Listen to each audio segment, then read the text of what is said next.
Hey everybody, and welcome back. We're up to 9 subscribers and climbing. So today let me tell you the story about the worst it ever was for me as a wrestler, the worst day, and the legend of Anthony Rhinehart. Well, in 1992 through 95, I wrestled for the first time in my life. Didn't know anything about wrestling, and so you do the math how long ago that was. And one of my best friends at the time wanted to be a fighter, and he needed to learn wrestling and everything else, and he asked me to join with him.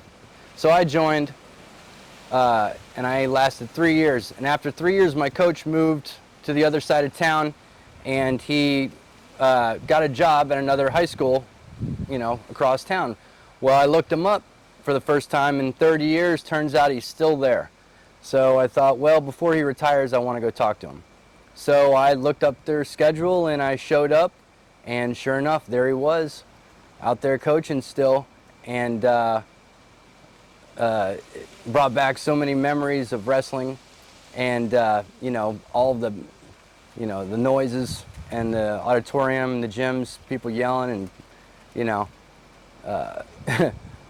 just takes me back to being out on the mat, looking over at Coach. Coach, help! What do I do, Coach?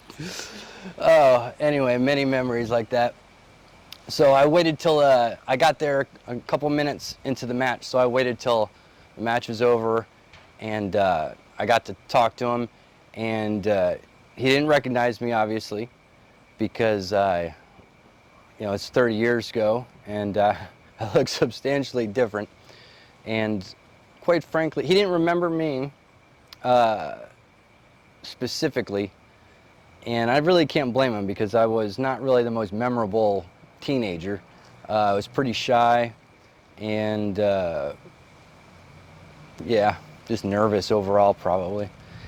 But anyway, I told him a couple of stories about the wrestling team, and he gave me his number and said, we'll have to go have a beer one day. I said, sure. So, but he remembered Anthony, and Anthony, I remember, well, he was Italian kid, overweight, freshman year.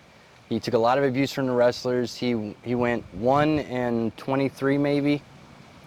He won one match that he edged out against another fat kid in a war. And anyway, I was probably one of the only ones that didn't give him a hard time, because I was too busy in my own mind as it was. So anyway, Anthony's sophomore year, after his freshman year, he went to Dan Gable's wrestling camp in Iowa, and he came back chiseled. Went from looking like a pear to like an Adonis. Lost 50 pounds of fat, turned it basically into muscle, and he turned into such a confident, I mean, you could probably say he was cocky, but I can't blame him. He did a hell of a transformation. And Coach remembered him, actually. So Coach goes, Tory, and he goes, you were in the same class with Anthony, weren't you? So he remembers Anthony. We all did. Tragically, he died, I think, 10 or 15 years ago. I don't know what. I know he was a fireman, and I don't believe it was on the job related or anything. I think Anthony just lived fast and hard, and I don't think he did drugs either. I think he was a maniac. He was an absolute maniac. Oh, so when he came back I left out the part where he went from 1-23 to 19-4 his sophomore year. Unbelievable. So that was the legend of Anthony. But Coach remembered him, and I didn't get enough time to talk to Coach and tell him all the various stories of wrestling. But today I want to tell you my worst day as a wrestler. And I was usually very good about being on weight.